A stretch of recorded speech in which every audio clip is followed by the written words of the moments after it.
sa amin na pag-iibigan, ang pagmamahal sa kapatiran. Aming masusunod iyong kautusan kung kami sa tuwina ay magtutulungan.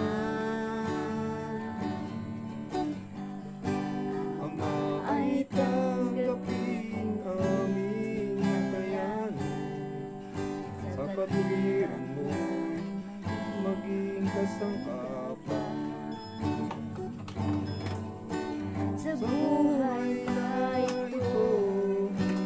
Pagpahingahin man, may pag-asa doon sa buhay walang hanggan.